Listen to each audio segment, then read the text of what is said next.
On behalf of the Brookings County Mental Health Coalition, I want to thank everyone, the candidates as well as attendees who are tuning in today for your time to give a platform for mental health questions for our candidates today. The coalition felt really strongly to provide this opportunity, as we know there are a lot of really great questions during other forums, so we're thankful that you've taken the time to really focus specifically on mental health to help inform our community members about your perspectives. So we're grateful for you guys for attending today. I'm Nikki Eining. I'm an outpatient mental health therapist with Avera Behavioral Health in Brookings. I'm the current chair of the coalition, and I'm really grateful to be able to be moderating today. And so just a couple logistics quickly. So everybody will have about 2 minutes for opening statements, and then we'll allow our questions, which each candidate will have 2 minutes to respond to, and then each candidate will have 90 seconds for closing statements. The timer below, you'll see that timer screen, and you will see a yellow when there's 10 seconds left, and red when our time is up for your response. So Bree is helping us out with that today. So thanks, Bree, for your timing expertise. We appreciate that. So we're going to go ahead and dig right in. And so with opening statements, Kelly, I'm going to give you the floor. Sure. Thanks, everyone, and excited to have the chance. So I'm Kelly Books, energized and passionate about education and children and families in our community. I'm a former teacher. My husband and I have 2 little girls, Stella and Nellie. Stella's a first grader at Hillcrest, and Nellie's at the Fishbeck Center, and home with super nanny Emily Johnson as well. So hey, every day I wake up literally and I'm thinking about how to make the world a better place for children and families. I love brainstorming with colleagues and friends about ideas I have and different ways we can just continue to support children and families in our community. I'm running for the school board because I think I have a diverse set of experiences that over my career have stacked upon each other to help us move together forward, elevate us together, challenge us together, really holistically recover from the pandemic, and then proactively prepare for our future. So I was an energetic teacher in the district for 8 years, dedicated to learning environments that support the needs of each individual child. Head coach for the Brookings Swim Club and started a lessons program there. I currently serve, and so know lots of you from the work with the East Central CASA board. I've been on that board for abused and neglected children in our community for 7 years. I just recently joined the Early Learner Task Force for early learning in Brookings, and I'm really excited to work with the BEDC on that. So now school board, well, my husband and I have committed our lives to education. He's a school superintendent in Castlewood, and I'd just be honored to serve in another capacity to just continue to help champion education, champion children and families in our community. And I really want our children to thrive, and I just don't see a better investment of our time than that right now. Thank you, Kelly. Jade. Hey everybody, thanks again for putting this together. Mental health directly affects my family, so I'm excited to have some conversations surrounding by that. I was born and raised in Brookings. I graduated from Brookings High School, so I consider myself once a Bobcat, always a Bobcat, and I'm just excited that my kids are going to be raised up in that in the district and surrounded by that Bobcat pride as well. A little bit about myself. I'm married with 3 kids, 2 of whom are currently in the district in elementary. My third is 1.5, so he'll be coming up through the schools here. And I've been a business owner for the last 13 years. So I have the perspective of managing people, managing clients, managing money, budgets, quotas, goals. So I've kind of got that business acumen behind me. I'm passionate about running for school board right now in particular, because this last year has just, I think it's really created an environment where people are feeling more engaged with what's going on around them, and that includes myself.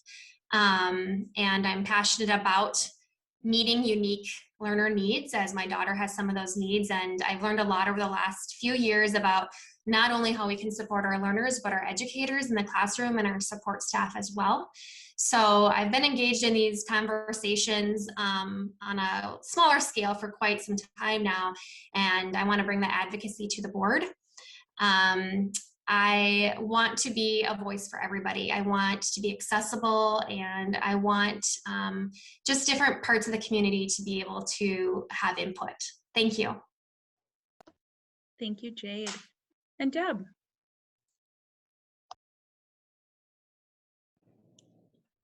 Good morning.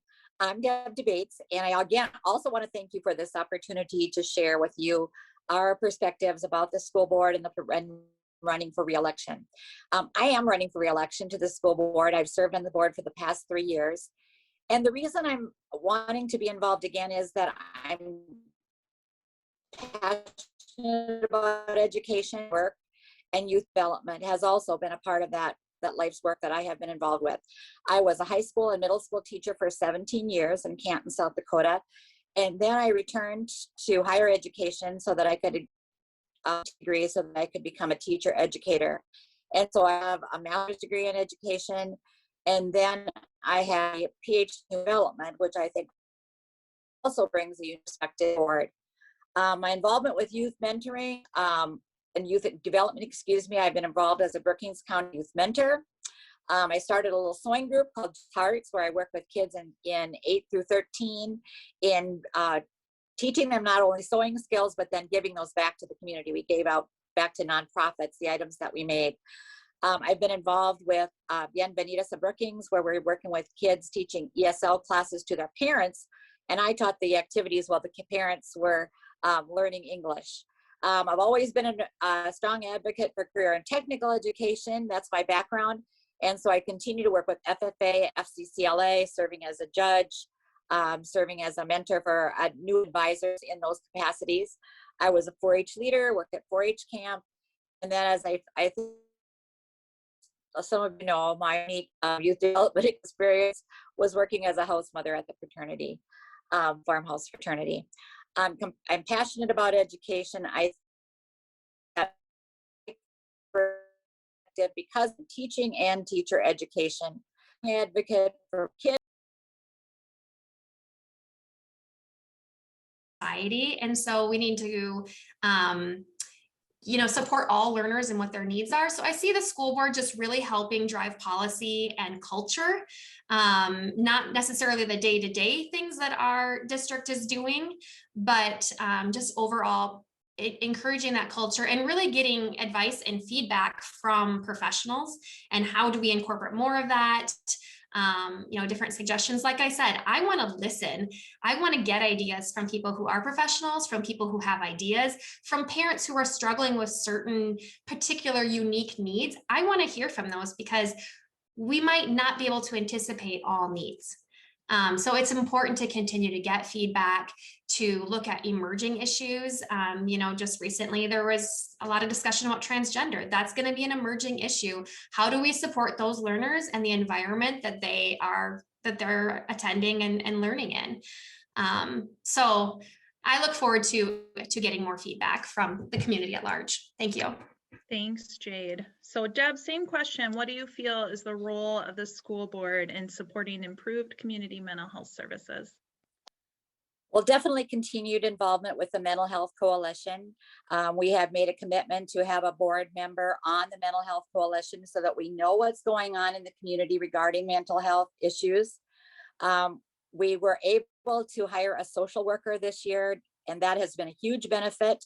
It's a benefit not only to the students, but to parents and families as well, and to our teachers and counselors, because the counselors can refer issues to Dana to help with some of those things. I also strongly believe in our partnership with Vera Behavioral Health and the benefits that has brought to the district. So want to continue that partnership. But I would, again, like to see more collaborations within the community with all the organizations that are a part of the Mental Health Coalition. I've learned so much about what each of the agencies that are involved do in our community. And I think there's ways we can collaborate with the school district to provide even more opportunities. I think we're going to have some challenges this fall when kids come back to school because they've been isolated, because parents might have lost a job. So I think we're going to need all of our community groups to come together to assist us in getting those kids ready and helping them bridge that transition back to school.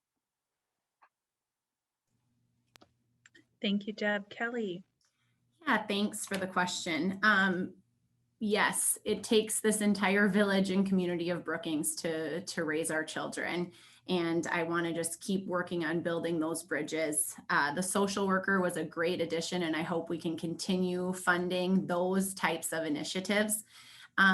Really, and I don't know if it's out there, I tried to dig, but do we have a really comprehensive school-based mental health program? And then how does that fit in, Nikki, and with the work that all of the agencies are doing around the community? And did we build that, and could we build that together to make sure that we're providing the support for children and families in our community? So I would just really encourage us to have a really comprehensive system. And then I think that looks to our employees as well. So right now, our wellness policy right now for our employees doesn't include mental health as a component of wellness. And I think that's my just very first thing I want to have happen, because our employees are also hopefully utilizing services around Brookings. And so continuing to build those connections and collaborations to have a really comprehensive plan for mental health. Thank you guys for your perspectives.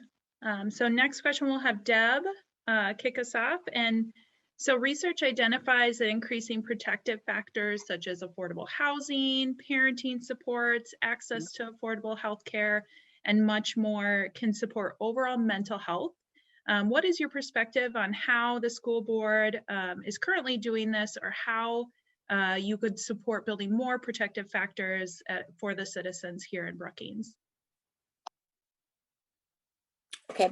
Well, I think one of the things that happened this year, which was very beneficial, we had some groups contact us. For example, a church contacted me just because they happened to know who I was and wanted to what we could do to help with the school district because of COVID and all the experiences we were having.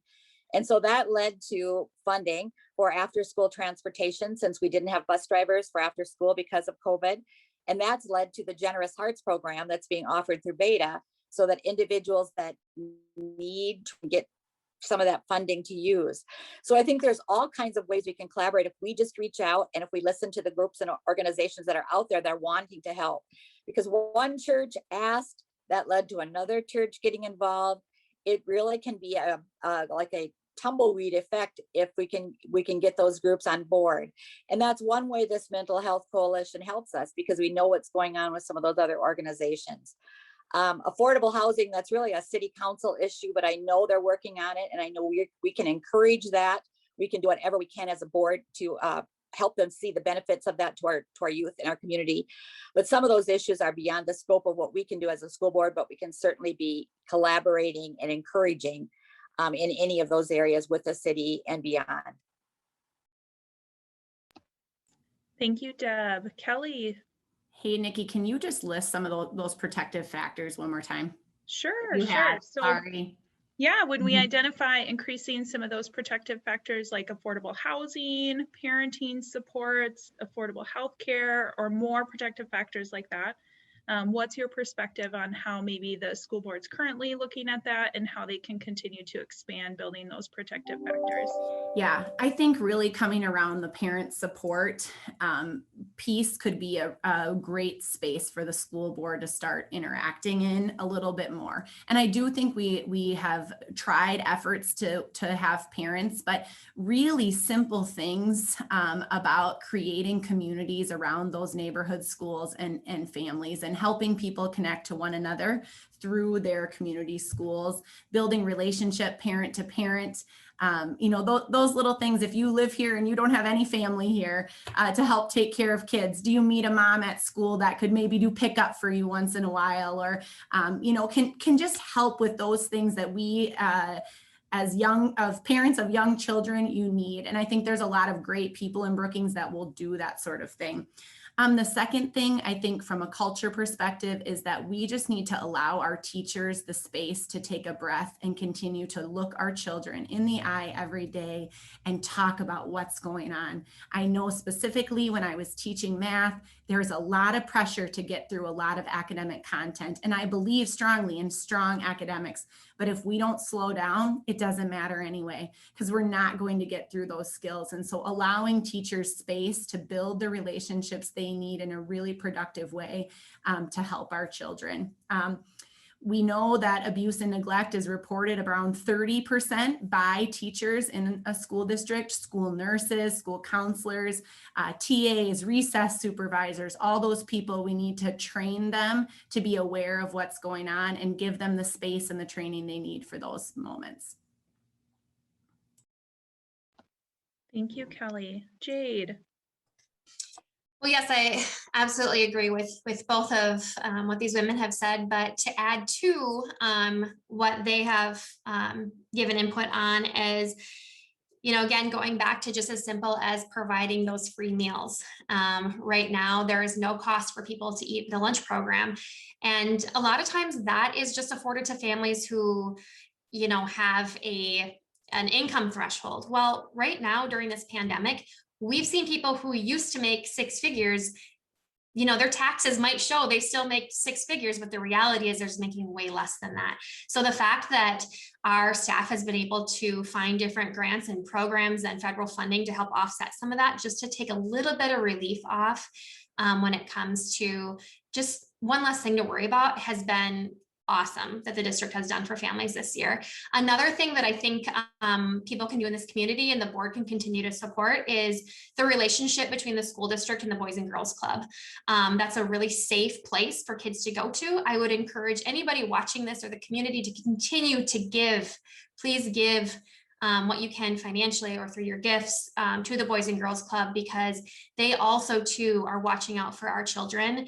And the fact that my kids can get on a bus and go to a safe place after school so I can continue to do my job every day has been a huge blessing. And I know that is serving many sociodemographic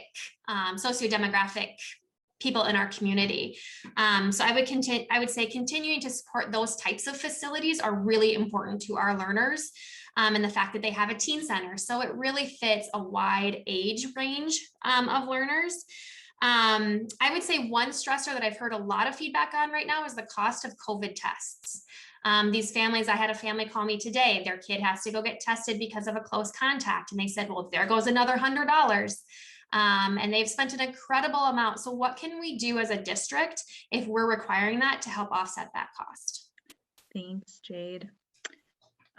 So kind of like Kelly identified earlier, we do know that 1 in 2 of our kiddos in the district have experienced some type of childhood maltreatment.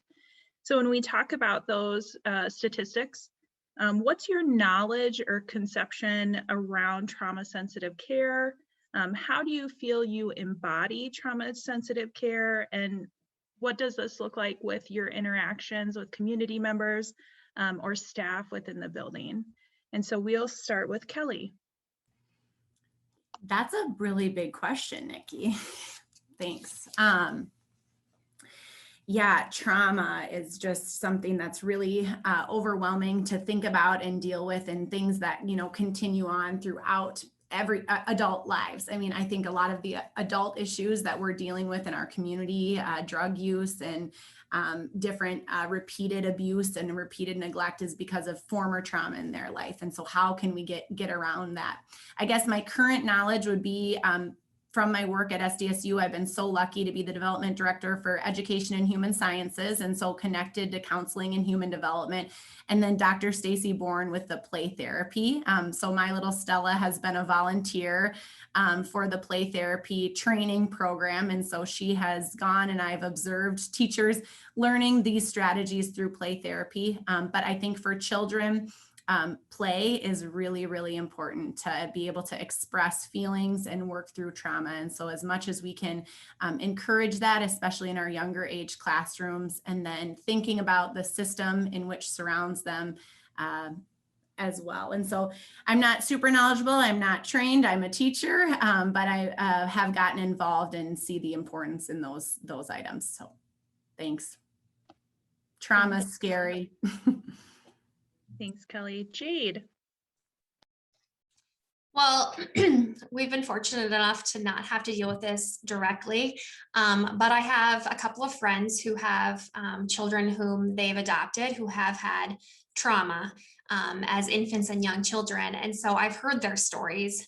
I've heard that now, 10 years later, some of those issues are emerging. And so as I learn, and listen to these stories, it gives me new perspective. And I think, there's so many different unique needs when it comes to mental health or trauma. And those of us who haven't been affected directly, the best thing that we can do is surround ourselves with professionals and people who have experienced it. We need to be asking what they need. What is it that, and encourage those people to come forward, create a safe environment where if somebody interacts with a child who's been through trauma, they can communicate what they have found helps with this child. So I have a little bit of experience in that way. By no means would I say that I'm well read on the issue.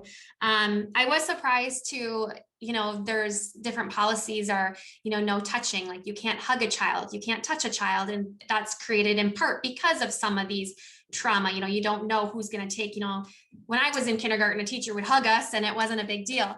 So I think, there's an element of like, how do we interact with learners too? How can we be kind of motherly and caring to them without overstepping those boundaries? And so that just takes more learning as it's kind of a moving target and evolving. And every child that's been through trauma is going to have a different response.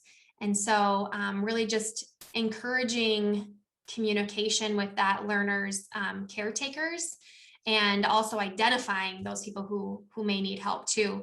The best we can do as a board is continue to support educating our teachers and staff on those issues. Thank you. Thanks, Jade. Deb. Yeah, thanks for that question. It is a huge issue, but one of the things that I have done, I've taken the ACEs training, which is Adverse Childhood Experiences. And I did that when I became a mentor for Brookings County Youth Mentoring. And I know that many of our teachers have taken that training as well. And I think that's a huge help in terms of helping them recognize maybe some of the acting out behaviors that might be a result of trauma. I also learned about the play therapy program that's going on at Dakota Prairie that our counselors are doing there, which I think is beneficial to help those kids that have struggled with a traumatic experience. I think all of us need to listen carefully to what students are saying. And in the acting out, we have to be careful that we're not labeling a child, that there's reasons behind that acting out behavior and looking beyond what they're doing externally to what might be going on inside. And so listening, role modeling, showing kindness, those are the things that I try to do. I know with the mentee that I have, he's gone through some adverse childhood experiences. And so just helping him to see that there are caring adults that really want him to succeed and care about him and everything that happens to him. I think those are the benefits that we can get through that ACEs training, which you are very familiar with because you were the one that did the training for us. So thank you very much for that question. Thank you, ladies. So it is 11:25, so we want to be mindful of everyone's time. So we will start closing responses. So again, each candidate will have 90 seconds for your closing responses or thoughts, and we'll start with Jade. Thanks again for having me. Mental health advocacy is a big part of my life, and as our own family navigates some of these challenges, it's been important for us to be vocal about it and encourage others to come forward and get help if they need it. It also helps encourage a more tolerant environment where people without these challenges may be better able to empathize. Over the last year, the pandemic has really created extra stressors that have impacted everyone, and our teachers, our district staff, and our learners are no different. One really simple way our family has felt relief is just with a friendly face at drop off. Kim Huber is amazing. It's a small thing that has been huge for our family. And as other issues emerge, like transgender, cyberbullying, we need to ensure that not only are those students who are directly affected feel safe and supported, but that we create a culture of kindness. Our learners become adults, they become working members of society. And so what they learn in their K-12 environment really impacts us as a society now and in the future. So I continue to, even beyond this election, I am passionate about mental health and just creating more awareness that it's normal to not be okay sometimes. And that looks different for everybody. So thank you again for having us. Thank you, Jade. Deb. Well, thank you all to the Mental Health Coalition for inviting us this morning. I would just conclude by saying that I think it's the youth in our community are the future of our community, and we are the guardians of that future as adults. And so everything that we do as a community, as members of a neighborhood, has an impact on our children and the growth of that child into a caring adult, into an adult that can manage issues that arise throughout their life. I think mental health is a challenge for all of us. We all go through periods of time where we struggle. I've had experiences in my family. I had a nephew that lived with me for 3 years who suffered from anxiety. And I learned so much from that experience and what he needed in order for him to feel less uncomfortable in social situations. So the more we learn, the more we encounter, the better we will be able to handle and work with a youth. But all of us, as Kelly said earlier, that our teachers also need some help with mental health. And that is one thing we have tried to do with telehealth programs, is to give them the opportunity to meet with mental health professionals too. So again, I look at our kids as the future of our community, and all of us, regardless of whether we have children in school, if we're parents, if we are aunts, uncles, grandparents, we want our future to be strong. And so all of us serve in a role to be advocates for those youth in our community and their mental, social, and emotional health. Thank you, Deb. Kelly. Yeah, thank you, everyone. I guess just, when we're focused on mental health, I'm really committed to just creating positive, safe, welcoming school environment for children and families, all of our students, encouraging us all to just look out and help each other. And that's, why we're put here on this earth. And then I'm really committed to that education of our staff. And when we look at our staff, really comprehensively looking at that, because bus drivers and our lunch supervisors and recess supervisors, our GAP programs before and after school, we really need to wrap around the services and not just have them in one space, and really build a team that's strong. I'm also committed to just listening to the coalition, and I want input and help from there.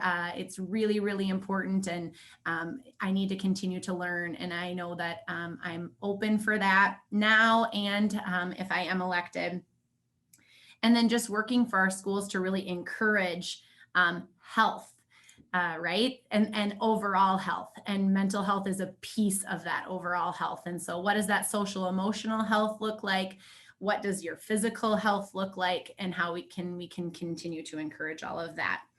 The one other piece, I see I'm yellow, but will be to really also advocate for those early learning experiences. So can we negate some of that trauma with positive early learning experiences?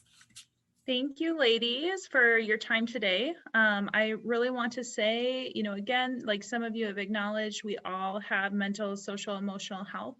And so the coalition, again, felt really passionate about offering this platform for you guys to, share your thoughts and perspectives specifically about mental health for our school district. So we're grateful for your time. And we're excited to hear you guys also talk about collaboration opportunities moving forward. So thanks again, and thank you everyone who attended today. And we will be back on right at 11:45 for the city council candidates. Thank you, Thanks, Nikki. Yep, And thank I you. also know all the candidates are open for more outreach after if there's additional Yeah, questions. and We've all questions, been right, interacting exactly. on Facebook, so feel Yeah. free to reach out with more questions. Thank you, Nikki. Thanks, everybody.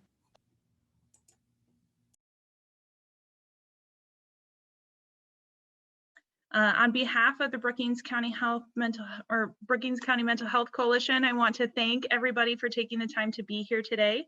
The coalition felt quite strongly about providing a platform specific for questions for mental health, so we're thankful you all accepted our invite to attend today. Dr. J. Trenhaile will be moderating this session for us today. And so for those of you attending, each candidate will have 2 minutes to provide an introduction. They'll also have 2 minutes to answer the questions given to them today. And each candidate will have 90 seconds for closing thoughts. So with that, I know we are anticipating some thoughts and feedback today. So I'm going to kick it right over to Dr. Trenhaile.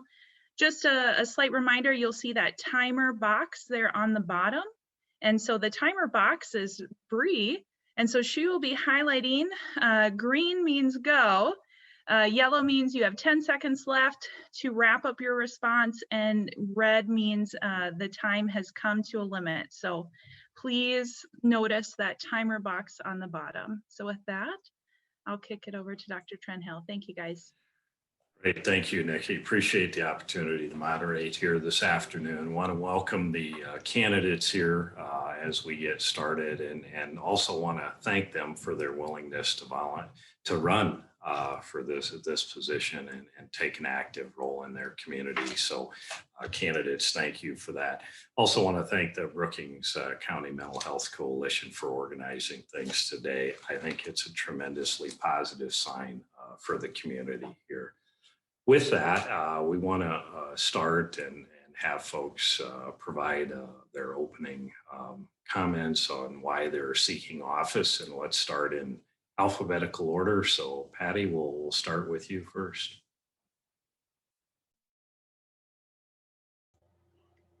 That always happens when you're at the beginning of the alphabet. Good morning. And I want to thank you for hosting this opportunity today. Many of you have known me for a long time and are aware of my work on social justice and affordable housing issues, which lend themselves into a lot of mental health issues as well. I worked extensively with the Brookings Empowerment Project when they were getting organized. I helped facilitate that whole process for them. I'm acutely aware that our community faces mental health challenges and we must work together to resolve them.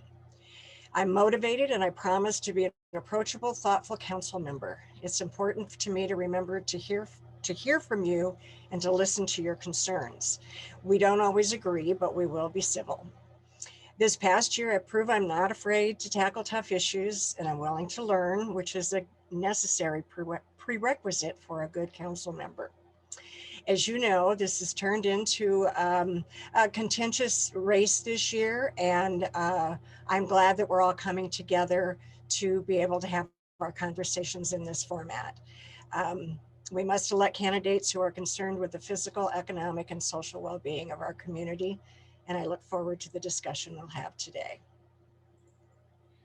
Thank you, Patty. We'll turn it to Isaiah. Thank you very much. Excited to be here today. Thank you to the Brookings County Mental Health Coalition for putting this forum on. That's another way for us candidates to get our voices out there. So really appreciate that. My name is Isaiah Crevier. I grew up in the Brookings area, graduated from SDSU, moved to Minneapolis to finish my doctorate in chiropractic. And then once finished there, we moved back here, my wife and I. We moved back to Brookings to start our business. I have 3 children, Finley, Bear, and Cedar. They're absolutely wonderful. And so we wanted to come back and start our business and invest in our community here. We have really been blessed by the Brookings community, and I do want to see it continue on in the future and really thrive. I've been active in the community as a business owner, also been active as a community member. One of the ways I was active back in my days at SDSU was I was on the, wasn't on the board at the time, but I served as a mentor for the Brookings County Youth Mentoring Program. that was a wonderful experience to engage with some of the youth in our community. And I'm very thankful for a good buddy of mine who actually still works over at SDSU, who actually got me involved in the program. It took me a while to become involved, but that's kind of where that process of understanding where a lot of the needs are in our community started. But I'm now currently on the board for the Brookings County Youth Mentoring Program. And for those of you that don't know, the Brookings County Youth Mentoring Program is there to build and support those relationships that are consistent between adults and the youth in our community. I'm also on the Downtown Business District Committee that will help provide guidance and support resources for the other small businesses that are downtown and help grow a downtown culture. But at the bottom line, I'm a solutions-based individual, and I want to make sure that when we find problems or problems do arise, that we do create the solution for those things. I work every day in our community, and I'm very excited to be here today. Thank you. Thank you, Isaiah. We'll now move to Nate. Hi, thanks everyone for putting this on and getting this opportunity for us to get together again and give our platforms out here. My name is Nate Holden. I've been in Brookings for 25 years, came up here for college, moved around a lot as a kid and found my forever home in Brookings. This is a great community, and one of the reasons that I decided I wanted to serve is because I care for this community so much. I've worked most of my time in retail and sales, so that has given me an ability to relate and a knowledge on how to treat people. Everybody should work as a server or a bartender or something like that in their life so they know how to treat people, I think. But I'm running to give a voice back to Brookings. I want to show transparency. I want to do something that benefits all of Brookings, not just narrow group at times. It seems like sometimes that's the way the city council in the past has gone. I want to be fiscally responsible. Not just we've got money, let's find something to spend it on. Maybe let's save it for a rainy day. So when some project comes up or something comes up that we need to do, we've got a little there to throw at different things coming up. And I want to make Brookings proud again. When I first came here, everybody was so happy to say I'm from Brookings, and it seems to have lost a little bit in the years since then. And I want that back. Almost that we're the best city in the state. I think we are, and I want that sentiment to be proud and strong again. So thank you. Thank you, Nate. We'll move to Nick S. Always fun having two Nicks. Hey, everybody, Nick Schmeichel. I touched on this in the forum, so I'll just bring it.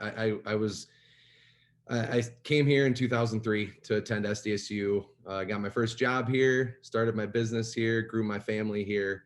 Some of my priorities on council in terms of overall are workforce development, engaging our SDSU students in our community. But really, I want to get to the heart of what we're talking about here. For me, I've really gotten even since the last forum, there was a question that kind of threw me for a loop, the methamphetamine question. And I started doing some more research and looking into these things I was aware of ACEs, but I started reading a lot more about it. And I just I look forward to this conversation. I think when we all work together, this isn't just a school board issue. This isn't just a city council issue. This is an entire community issue. So I look forward to this conversation, and I look forward to working with all the groups that are involved in mental health in our community in the future. Thank you, Nick. We'll move on to Nick W. Hey, thanks, Dr. Trenhaile. As you noted, my name is Nick Wendell. I've had the privilege of serving on the Brookings City Council since 2016, and I'm running for re-election in my third term this spring. I'm a native of Gregory, South Dakota, and came to Brookings in the fall of 2000 to enroll in South Dakota State University. I got an undergraduate degree in mass communications and a graduate degree from the Counseling and Human Resources Development Program, and spent over a decade working in the Division of Student Affairs at SDSU before I moved into my current role as South Dakota's Executive Director of the Board of Technical Education, where I provide support and oversight to our state's 4 technical colleges. I also have a 13-year-old daughter named Amelia, who's a 7th grader at Mickelson Middle School. I hope you've had an opportunity to dig into my biography a bit more and learn more about me. So I want to spend the rest of my time really more focused on the topic at hand today, and why it's, I think, acutely relevant for a city council to be engaged in a conversation around mental health awareness in our community. Brookings has a lot to be proud of on this front, but we have a lot of work in front of us. In a ceremony on April 14th, we'll be recognized as South Dakota's first resilient community, which means we've brought stakeholders together to begin to tackle this important issue. That was a 2-year process. And so that recognition is hugely important for our community and is a huge tip of the hat to groups like the Brookings County Mental Health Coalition. During my time on the council, we had a mental health task force that brought stakeholders together. That stakeholder group included Brookings County, the school district, the city, and the private sector and the nonprofit community to identify existing services and identify a gap in resources, but also to increase awareness and education around not just mental health, but also the correlating issues. I think our conversation has to be broader based. I'm looking forward to it this morning. Thanks. Thank you, Nick. Our first question, and we'll start with Isaiah. What do you think the role of the city council is in supporting improving in its role to support improving community mental health services? That's an incredibly important question. I think that that's one thing that in the last 18 months, looking at from when all of this started, and even if we take it back to even when we've had tough years in the ag department, excuse me, when we've had tough years, I know that as a practitioner, I'm a chiropractor, so we hear a lot of things. And as we're having those conversations, whether it's with our clients or people that are close to them, we know that when there are certain things that happen that may be outside of our control, our entire community is affected. And so when we look at what happened in the last 18 months, I believe that conversation definitely needs to be had. I think that there's a lot that needs to be done. I like what Council Member Wendell said about there's a lot that Brookings has done already, but there's also a lot of work that does need to be done in the future. I think one of the biggest things that we might need to focus on would be looking at how the city council, even though we are focused on policy, how can we better support the partners in our community? We've got to be looking at joining up with the Brookings County Mental Health Coalition. We've got to be talking with school board. We've got to be talking with these other organizations, because there's not one policy that we can administer that just changes everything. We've got to find effective ways to help support our community throughout this. One thing that I'm concerned about would be the mental health of some of our small businesses and some of the youth in our community. And I want to make sure programs like the Brookings County Youth Mentoring Program, as well as the Boys and Girls Club, are well supported by the city to make sure that they're representing and supporting the youth in our community. Because when we keep our youth engaged in our community, that's going to be a big help for making sure that they're better supported on the mental side. As far as our small business owners, we got to make sure that we're also not contributing to the cause of some of the mental issues that we might have as small business owners. So thank you very much. Thank you, Isaiah. The question will now move to Nate. Thank you very much. I guess the biggest thing I would say is support. That's what we need to do. We, as a city council, we're not going to be the experts on these issues. We need to reach out and see what support we can give different groups, what support people just in the community are looking for, and what we can reach out, whether it's awareness campaigns, suicide awareness campaigns, or anything like that that might deal with mental health. It's not something that I think we need to be doing a government overreach on or something like that. I think it's something that we need to, what do you need? Is this something that we fiscally can do? If we can't, how do we budget for this in the future to help you out, to support you, to get those campaigns out there, to get that help, the money where it needs to go to, so that everybody can benefit from this. This has been a tough year. People have had business issues with getting shut down, losing business. People just scared of what's been going on, and we need to have a lot of support out there. And we're going to be the first avenue to give that support, that feedback, get that information out to the community. As city council members, we're going to be looked upon as leaders for that. But ultimately, we need to go to the experts and give them the support and get their feedback on what we can do for this community to make it better. Thank you. Thank you, Nick, or Nate. Thank you. The next question now moves to Nick Schmeichel.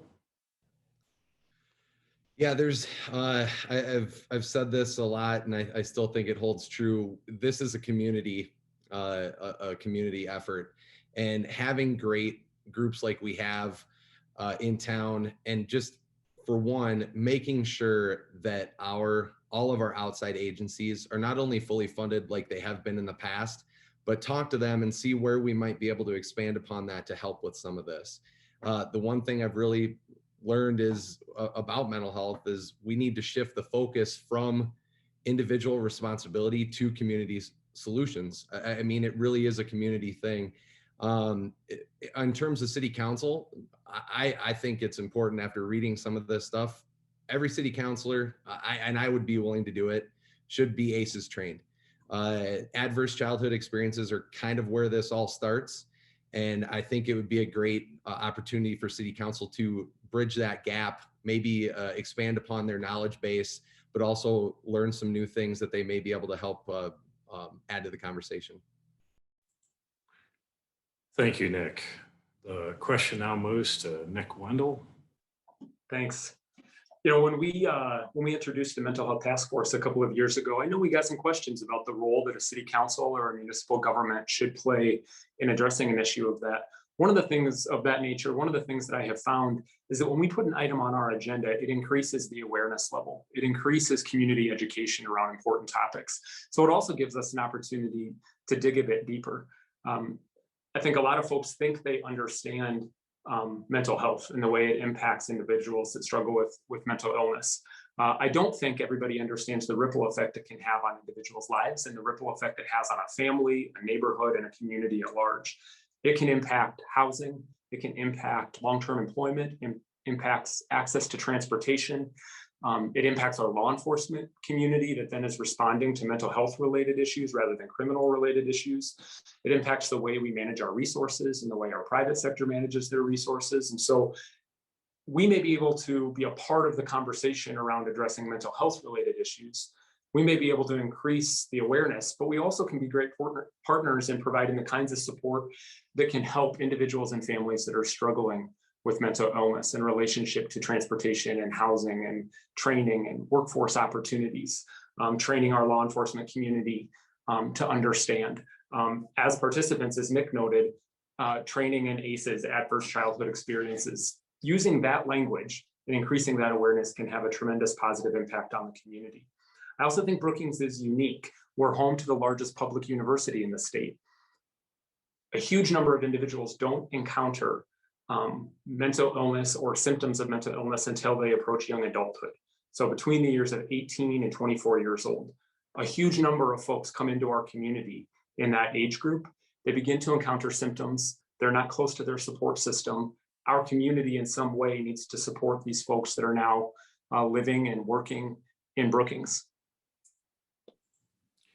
Thank you, Nick. And Patty, the question moves to you.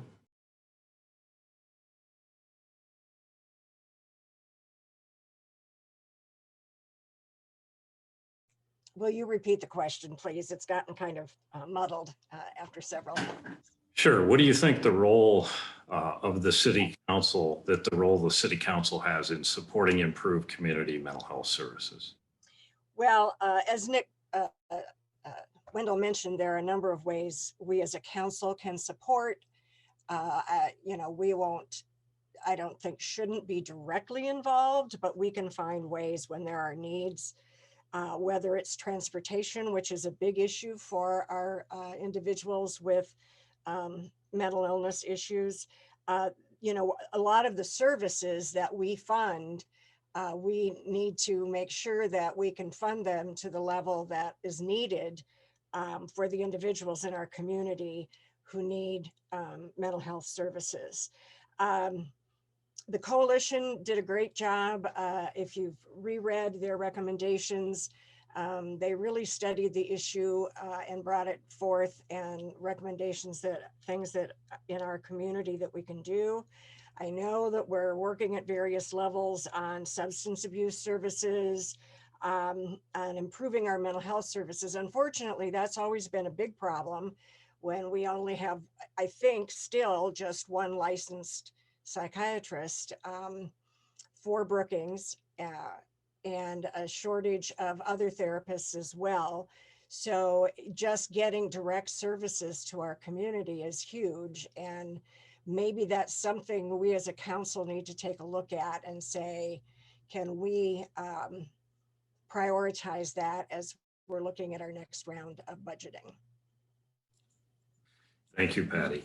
Our next question, we're going to start with Nate. And the question is, cities in South Dakota and around the United States have established mobile crisis teams to help when law enforcement is called and someone's experienced suicidal or homicidal ideation, along with other behavioral issues that may limit their ability to meet basic needs or cause danger to self or others. What are your thoughts on a mobile crisis team, and what would it take for something like that to happen in Brookings? Big question. A mobile crisis team, I guess you would want to have it somewhat paired well with the police department, as well as with the city. Just everybody on the same page. How do we do this? How do we approach it? When does it need to be used? But how to establish one? I guess we need to look at other cities and what they've done, and what their sizes of cities are versus ours, and how big this crisis unit needs to be. Is it something that we could just attach completely or train into our police department? That we've got a few individuals that are a part of this, have gone through the training to be able to work in those situations, or is it something that needs to be its own entity? I guess again, looking at other cities and what's worked with them, cities of our size, cities slightly smaller, bigger. Brookings is kind of a unique city in the fact that we've got our 22 whatever thousand people, but then we've also got SDSU that comes in, and so those people make our size quite different at times. So we have to take that into consideration when looking at budgeting for this. Is it something that during the school year we need to have a few more people on it, and off during the summers when maybe our population isn't as big? But I would say we look to the other cities who's been successful, what they've done, and approach it with, is this something that will work for city? Can we, or for Brookings, can we budget it that way? And how long is it going to take to get up and running to be successful?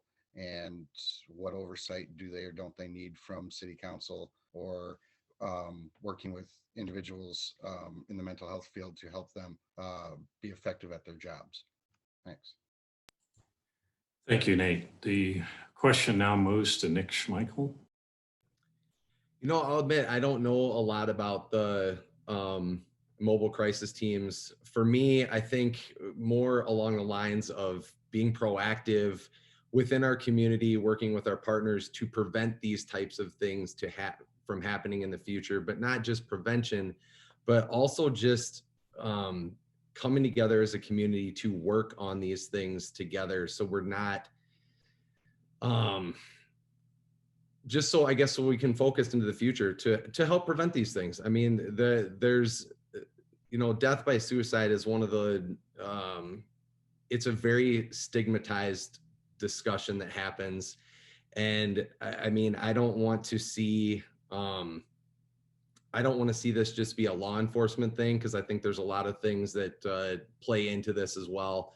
So for me, it would be, I would rely on talking with groups like our social networks here, Brookings Mental Health Coalition, and seeing really what they think the best move forward is, because I am not an expert on this area. So really it's just listening to what they think would be best. Thank you, Nick. The question is now yours, Nick Wendell. Thanks. I think there is a tremendous opportunity to better understand these mobile crisis teams and how other communities have put them to work. If there are other similar size, let's say college towns that have deployed a mobile crisis team, it seems like something we could learn from. We also seem to be a community within the state of South Dakota and in the upper Midwest that can be a really great pilot environment for a program of this nature. I think having the coalition in place means that we'd have the right experts at the table. Again, I think the city can create the venue and the experts can have the conversation about how we move it forward. In the private sector, Brookings County, the law enforcement community, the non-for-profit community, mental health providers, exactly what deploying it would look like and how we might fund it. I'd be curious to learn how other cities have done it, but within South Dakota, it seems like Brookings could be a real leader. I think our designation as a South Dakota resilient community indicates that we're the kind of environment that programs like this can bloom and meet important needs. In our last forum, we talked some about the ongoing issue related to drug use. And we understand that there's some dovetail between mental illness and drug use or alcohol use and how that can create volatile situations. So response teams in a crisis environment that don't just rely on law enforcement can be really impactful. I also think one of the roles that the council plays is being a liaison to the state. This may require some funding, even pilot funding or one-time funding. I work closely with the state legislative body in my full-time capacity and understand how some of those levers work. It seems like this could be the type of project that we would ask for some one-time funding to support. And a city councilor, as a leader of the community that could be a liaison to gain some of that support, might get the gears turning if we've brought the right folks to the table and have a sound plan. Those are my thoughts on the mobile crisis team. Thank you, Nick. Patty, the question is now yours. Yes, I can ditto pretty much everything everybody else has said. To create a mobile crisis team, we need to have a collaboration of all the services in this community that would be related to any kind of response. Obviously, law enforcement, but our other mental health services that are out there, whether it's Brookings Empowerment Project, the Mental Health Coalition, all of those could come together to help create something like this. And I think from what I learned when I did work with Brookings Empowerment Project, there is a need. Unfortunately, our community has as many issues with mental health as most communities do. And so if we can do something like that, and if the city can help provide the leadership to get that going, I think it would be a real advantage for our community. Thank you, Patty. Isaiah, your opportunity. Thank you. I apologize to the other candidates who got this one first. It allowed me to think a little bit longer on this one. But the final thought that came to me was points of entry.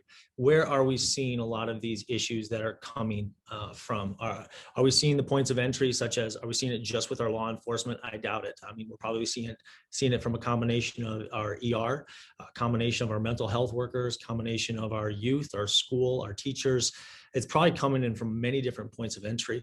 So when it comes down to, with our size town and having a mobile crisis team, it would come down to what is the need. So we'd have to communicate with not just law enforcement or just the mental health workers, but all the different people in our community that have these touch points with those mental health needs. So the first thing would be identifying the need. And as a city councilor, we're responsible for taxpayers' dollars. So if the need is high enough, then we can go on with a process of budgeting. And then it's where does that budget come from? That's definitely something that we'd have to look at, considering our budget currently where it stands. I would look at, if we're talking about the needs in our community, I know a lot of law enforcement officers would probably appreciate, just from their perspective, they would appreciate it when there's something that's outside of their realm of expertise. They would appreciate having the assistance of something like this. So I think there would be tremendous community support for this. The only concern I have is making sure that as we're moving forward with something like this, we make all of the proper decisions and we don't do something too far where we can't come back from it. So that would be my thoughts on it. I think it's a great idea. I think it's a great team. The other one thought I would have on this is if we do have a mobile crisis team, it would be great to see if that mobile crisis team could actually double as something else, whether it would be somebody who's, being a part-time worker in that realm. That way, if our population doesn't support it, that way we're not spending too many resources, city resources on those things. Thanks for the question. That was a good one. Thank you, Isaiah. All right, so we'll go to our final comments. We're up against the timeline, but we'll ask folks to hang on so we can get those in. So we'll start with Nate on this one. Final comments, just thanks for having us on. Great opportunity to look at something that maybe hasn't been on my mind as things that we will be challenged with as city council members. I look forward to being able to work with the whole council to delve into things like this and other things that we're going to deal with, and what we can do to better our community. I think we had a couple of good questions and a couple of things that really sparked something that I'm going to be looking at and thinking about for the next couple of days, and then going forward in the future. So this is a great opportunity for us to learn as candidates, as well as for you guys out there to see what we're looking at. And it's something that hopefully whoever wins this election, we're all going to be trying to move forward and do Brookings good. That's what we're running for. And these are great opportunities for us to learn and expand our knowledge so that we can help serve everybody. Thank you. Thank you, Nate. Nick Schmeichel, closing comments. Yeah, I read something a couple of weeks ago from a buddy of mine in Saginaw, Michigan, and I know Michigan's a long way from here, but it really hit a chord with me. And it said, there's a phrase, great communities raise great kids. And I really think that's where it starts here. Partnering with, on city council level, just keeping our partnership with the Brookings Mental Health Coalition, but also making sure that we are actually being an active partner in that, as well as making sure we're working with the United Way. I've worked with those guys on video projects before, and I really appreciate the work that happens there. And everybody over at Brookings County Youth Mentoring Program, it's a team effort. It's a team effort, and I am not an expert in it, but I will always listen to ideas and bring those questions, and just listening. I think the big thing is we have to listen, but working together as a whole, this is a community issue. It's not an individual or just a one body issue. It's everybody working together. Thank you, Nick. Nick Wendell, closing comments. Well, first of all, I'm really thankful that we had an opportunity to have this conversation on an important topic today. I think as a member of the council over the last 5 years, when we've brought topics like this, like mental health and building awareness around it, it has sharpened the lens in which we make decisions. And so I have a sharper mental health awareness lens today than I had 5 years ago. Some of that comes through personal experience. I'm a 2-time cancer survivor. And so I know there are certain life events that can bring about related mental health and mental illness issues that you may not anticipate coming down the pike and impact your daily life. I also know that there's a lot of folks in our community that are struggling with mental health. 61% of adults have at least one of those adverse childhood experiences that we've referenced. So even though there is still scrutiny and stigma attached to mental health awareness, there are a whole lot of our friends and neighbors and coworkers who are struggling with mental illness. A conversation like today and the role we have as city councilors is to amplify those voices, to continue to amplify the voice of members of the coalition that are doing the good work in the trenches. This issue is more prevalent today than ever before and will be in the next couple of years as we emerge from COVID-19. And I don't think we can minimize or fully appreciate yet the impact on the mental health of our community. So I appreciate the conversation. Thanks to Dr. Trenhaile for moderating, and thanks to the coalition for sponsoring. Thank you, Nick. Your opportunity for closing comments, Patty. Yes, I want to thank the coalition for hosting this today. The topic is so important. It isn't brought before the council very often, but I think that we need to be more cognizant of those things. Since this came up several times today, I will tell you I am the past executive director of the Brookings County Youth Mentoring Program. And when I took that job, I had no idea that one of the biggest issues we would deal with, our mentors would deal with, was mental health issues with their children. And I think Isaiah referenced, somebody has referenced, I think Nick might have too, that they've offered training, which is so important. We were doing ongoing training so that the mentors could have a better understanding of how they could assist their young people. I am committed to continuing to have this conversation. I think it's very important, and I don't think we can bury it. I think we have to find a way, as Nick said, once it gets on the agenda, it becomes a public topic and it becomes more of an awareness. So whether the coalition just comes annually and asks for this to be the topic of a study session, and they can update us on what work the coalition's been doing and how our community is doing, and updating us so that we can look at where, if we're going to invest, where would we do that? Thank you, Patty. And closing comments, Isaiah. Thank you very much. I think the biggest thing that we need to focus on is as city councilors, we have to be actively engaged in our community, conversing and listening with the people who live here.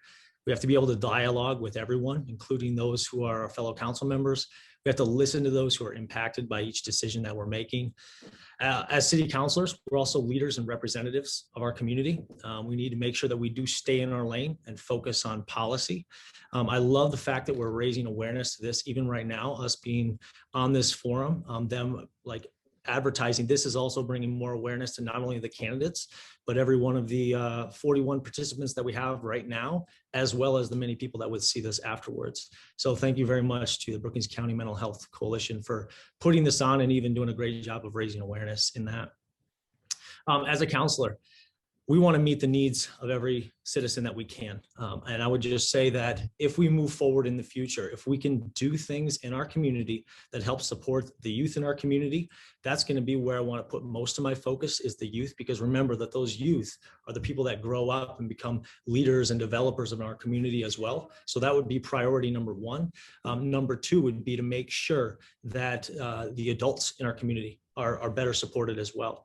And I do want to make sure that when we talk about listening to those that are around us and those that are experts, not all of us are experts in everything. And so as a city councilor, I may be a chiropractor, but I'm not a mental health expert. I would love to have the conversation and listen to those experts who can tell us the right direction where we're supposed to go. All right. Well, I want to thank the candidates for their thoughts this afternoon, and thank them for being willing to step forward and run for office. Not everybody's willing to do that. So thank you again, and best of luck. Appreciate your thoughts here today, and we'll have a short break before we start the mayoral discussion here at 12:30. On behalf of the Brookings County Mental Health Coalition, I'm very excited for your guys' acceptance of today's invite for this forum. We felt quite strongly to provide the community an opportunity to hear your perspectives specific to mental health. And so again, thank you for your time today. Just a little bit regarding the logistics again. So each of you will have 2 minutes to do an introduction, 2 minutes to respond to questions that Dr. Trenhaile will help us provide for you today, and 90 seconds for closing thoughts and statements. You will see our timer box here. I do know Bree's having some technical difficulties sometimes, so it's between the timer box as well as Heidi's box there that you'll see. Green means go, you are welcome to respond. Yellow means you have about 10 seconds left to wrap up your thought, and red means it is time to transition to the next individual. So with that, I will kick it over to Dr. Trenhaile and we'll get started. Thank you, and I want to thank the Brookings County Mental Health Coalition for sponsoring this afternoon. I think it's a great opportunity to learn more about our candidates. Also, thank you to our candidates. Not everybody's willing to serve in public office, and so thank you for stepping forward and participating in our forum this afternoon. So we want to start with opening thoughts, why you're seeking office, and we'll go in alphabetical order here. So Jeff, we'll start with you.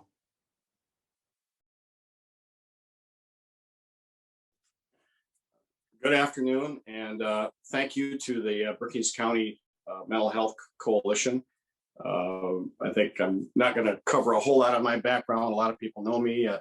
Lived in Brookings since 1973, went to school here, worked here, been with the police department for over 30 years.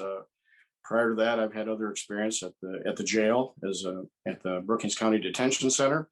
So certainly mental health issues arrived there that I dealt with firsthand. Also worked at the University Police Department, where I dealt with additional mental health issues with students on campus. So I've had executive training. Just kind of watching some of the comments earlier and talking about some of the things of what we can do and what we look at as a city council. I think the coalition, I served on the task force a number of years ago when we saw a change in administrators, and through that task force, we came up with a plan. Ultimately, the coalition was formed, and we had a distinct change that I noticed as the police chief when Mary Beth Fishback came on, and some good recommendations, some things that we found out right away, which was the lack of mental health care professionals and what we deal with. And certainly as cops, we felt that firsthand, because cops become the immediate crisis team. And so consequently, it became a difficult situation. We've seen that around the country. Cops have to play a lot of different roles. And I've had experience with that. Doesn't mean I'm a professional, but it certainly means that I've had some practical experience. Affordability of services is a big thing, I think, that we look at, and then crisis support. Substance abuse always plays an issue into mental health. And then just attacking it early on in what we see in our schools. So those are just some of the things that I kind of wanted to talk about today, and not so much about my background, just that I've been there. I know a lot of the issues, and I think that the city's commitment needs to be re-examined, re-evaluated as far as what we've been doing and what our capabilities are. So with that, I thank you. Thank you, Jeff. Oh, your opportunity for open comments.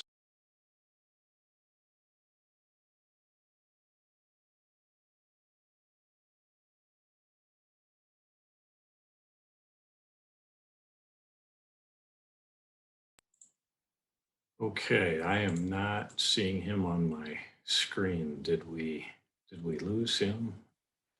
Am I on now? Yes. Yep. It's your opening comments time. Thank you.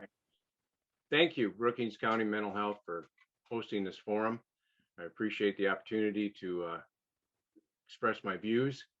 I've been a candidate for Brookings Mayor for the simple reason is I've been prepared to take this on from the past year's experience that I have. I've served with dignity, collaboration, and transparency. I've relied on experts, common sense, and mostly comments from the citizens of Brookings. I'm always approachable and will listen to anyone that has a suggestion or concern for the betterment of Brookings. We've got work to do. The recovery process is going to take some time. Mental health is certainly in the forefront of that. We've seen a large amount of new cases. Just speaking with some of the mental health experts that I've discussed things with in the last couple of weeks. And I think with our civic and private partners, we can find a new beginning for Brookings and take along the mental health issues that we need to prepare ourselves for, what we're not covering. We're a progressive community. I'm proud of the accomplishments that we've achieved so far, including the mental health task force that was created to find out our inefficiencies and what we're lacking and what we as a city can facilitate. With the rest of the council members, I hope to keep Brookings moving forward in our efforts to work with our mental health experts and do what we can to be a facilitator. Thank you. Thank you. Oh, our next opening comments go to Bradley. Hey there, thanks for having me. My name is Bradley Walker. I'm running for mayor because the current city council has abused their authority regarding the COVID situation. They have discriminated against certain businesses while favoring others. They continue to place SDSU as a priority over the needs of the citizens of Brookings. My opponents say this election is more than just about that one issue. It is also about affordable housing and infrastructure. Patty Bacon stated that she has been working on affordable housing for over 5 years. And she also said, we are a long way from having enough. After 5 years, shouldn't there have been progress made? I call that failed leadership. Mr. Niemeyer and Mr. Wendell have both expressed support for a bike trail on the north side of the SDSU campus. Again, spending taxpayer money to benefit SDSU, not on infrastructure, benefiting the citizens of Brookings. I am running to put a stop to the current council overreach and to stop the division the council policies have created in our community. As far as mental health issues, I believe the current city council is contributing to the deterioration of mental health in our community. Telling people to not celebrate Halloween, Thanksgiving, Christmas, telling them to stay home and not isolate themselves. Healthy people do not need to isolate themselves from society. Obviously, if you are ill, you need to stay home and take care of yourself.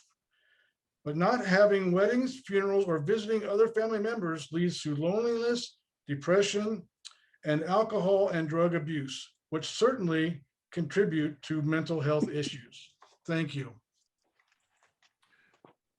Thank you, Bradley. Our first question will start with Hope and our first question. So what's the role of the mayor in improving community mental health services in Brookings? So again, the question is, what's the role of the mayor to support improving community mental health services?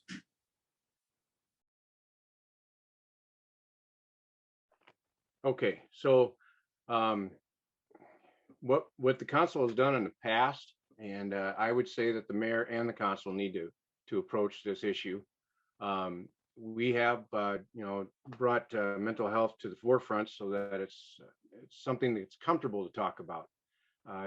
Years in past, mental health was not something that people would talk about. It was usually in the back closet all the time. And so we as a city council created the mental health task force to find our inefficiencies and to find out what the city could do to facilitate. Since then, the police department has been heavily involved. They have taken online courses for mental health assistance. The police chief himself is involved with the IV Center, which used to be called the East Central Mental Health Facility. And United Way board member he is. He's always looking for new programming and practices. We as a council have facilitated mental health assistance to all the employees for the city. I know that some of our inefficiencies so far yet are we don't have a safe room. I know that's been discussed amongst the city and the county, and our new jail will have rooms in it that will help take care of that void that we have. If there's a way that we can facilitate to get more qualified counselors, caregivers, we're very short on that. And some of the other things that we need to understand is it was a week-long wait, say a couple years ago, to get an appointment at, say, even on the Ivy Center. It's now a month. The pandemic has caused a lot of anxieties, a lot of grief. As Bradley said, there has been some substance abuse, probably more than it was in the past. It's something that we need to address. And I think the city needs to take the forefront on that and facilitate when we can and go from there. Thank you. Thank you. Bradley, the question is yours.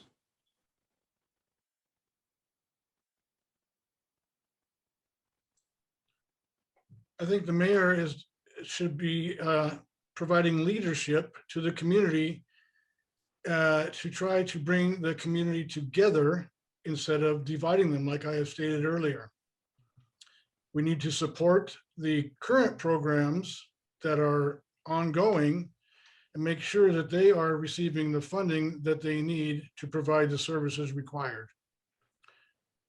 There is also room to expand on those programs, as you have discussed in the last forum with the city council candidates. Thank you. Thank you, Bradley. Jeff, your opportunity at the question. Okay, thank you. I think there's a couple of things that come to mind, and just kind of going back to outline a few of the problems.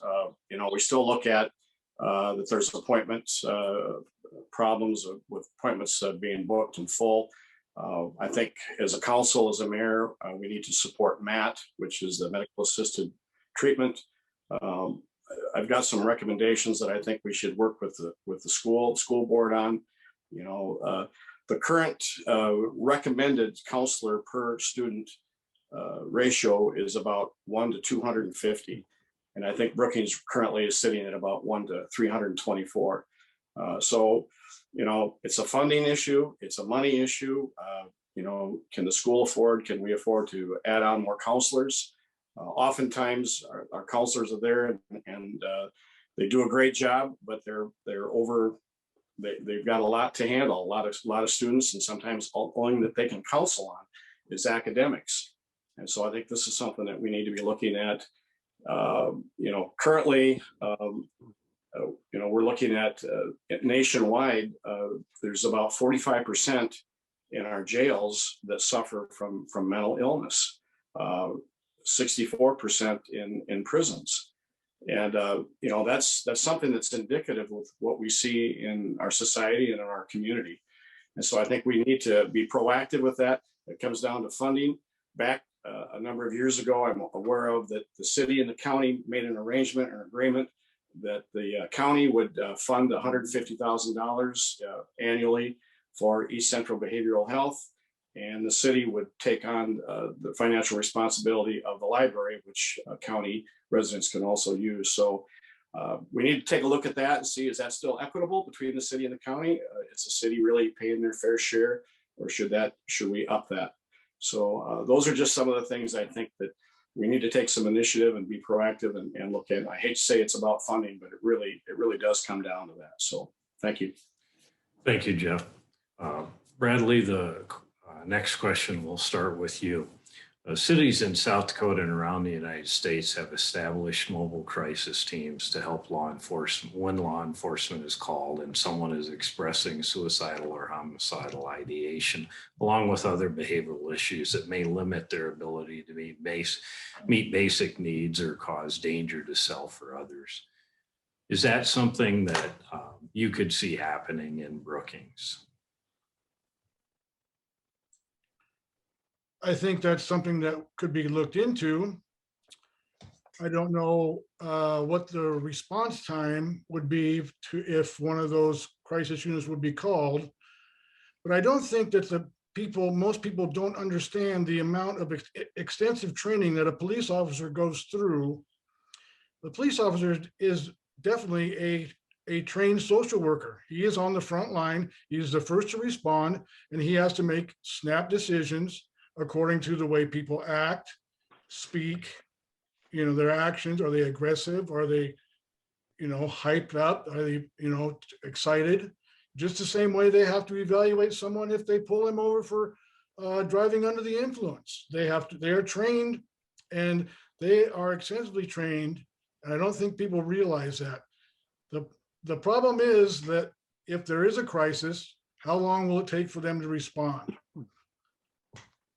With the police officer being on the front line, I believe it would be more beneficial to provide more training to them, since they are the first responders. Yes, there is a stigma about a police officer in uniform, and some people get excited and in their anxiety accelerates when they are confronted by a police officer. But still, if you have to make a snap decision if somebody's trying to commit suicide or not, you don't have time to wait for a crisis intervention person to come and arrive on the scene to try to help diffuse the situation. I'm not against it, but I think it should be something, and I think it should be something looked into and evaluate what it would take to accomplish this goal. Thank you, Bradley. The question now moves to Jeff. Okay, thank you. I'm thinking about this, and I've worked both ends of the spectrum, from a patrol officer that's had to respond to a person suffering from mental issues to suicidal. And right now here in Brookings, unless things, way it sounds from your question, that nothing has dramatically changed. Cops are the crisis team.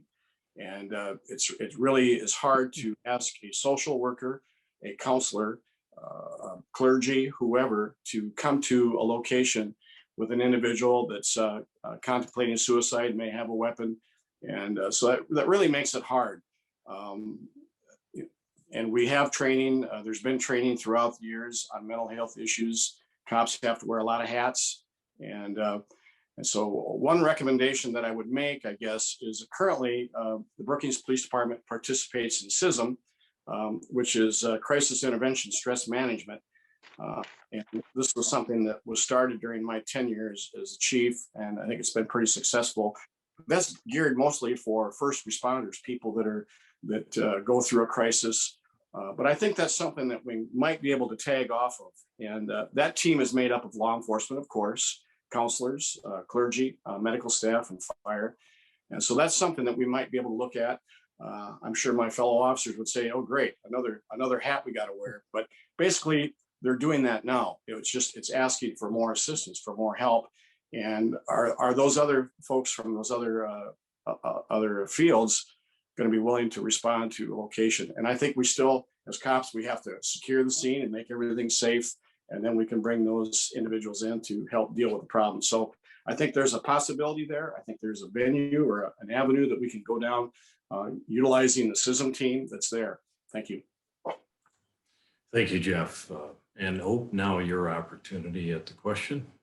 Okay, so there's not been much discussion of a crisis unit, but we did have the opportunity to get some officers to complete a week-long training program in mental health crisis situations. And with the pandemic started, they ceased those classes for a while, but hopefully once we get the courses back online, the rest of the officers or staff at the police department can complete that course.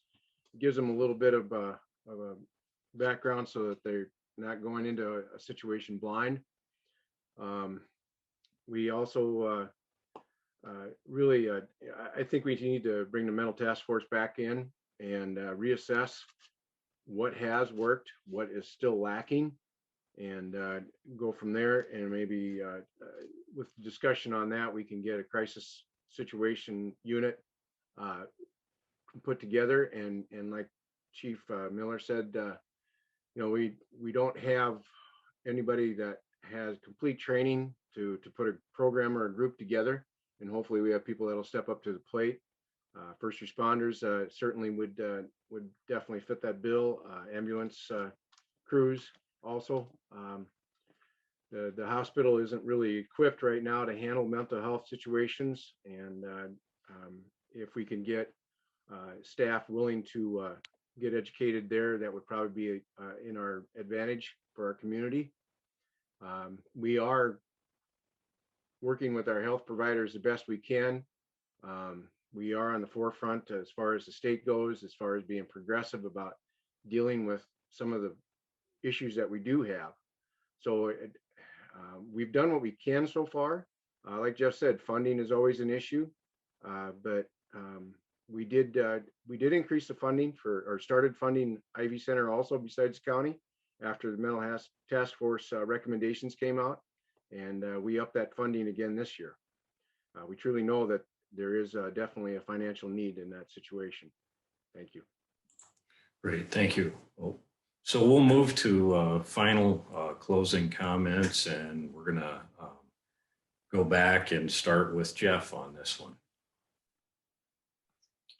Okay, well, again, thank you to the Brookings County Mental Health Coalition for sponsoring and providing this venue today, that we were able to speak to the public once again and talk about our qualifications and why we want to be mayor. One thing I want to just go back to quickly is I'd forgotten too about the CIT training that officers do go through. That's something that was started a few years back. And so I'm not sure where we're at with that. We had CIT trainers to train officers. So certainly I think the police department is well up on everything that they can in training. It's been a privilege and honor serving the community of Brookings for over 30 years. I'd like to use that experience and the relationships that I've made to establish a better community. I promise to keep an open door policy and to listen to all concerned. I'm a candidate that's concerned and about social, physical, and economic wellness within our city. Community health is probably the single most difficult issue we face. Oftentimes mental health is not something that we want to deal with, but it is something that we probably all will deal with in some form or fashion in our lifetime. Someone once said that good leadership is the ability to translate vision into reality. And I hope I'm given that opportunity. I thank you for this time. Thank you, Jeff. Hope your opportunity for closing comments. Okay. So mental health is part of my platform. I think it needs to be in the forefront of our discussions in the future. We have work to do there. We don't have a full-time psychiatrist in the city. We have visiting psychiatrist assistant. It is something that we should try and consider, although people need to understand that there are not too many people going into this field of medicine for a career. So we knew that already when the task force came back to give the report. Most of our providers are nurse practitioners, and they do a fine job, but they are overworked. There is no doubt. We need to approach that and bring some relief in there. And I'm not going to say that I'm an expert in this. I will rely on experts to give us advice.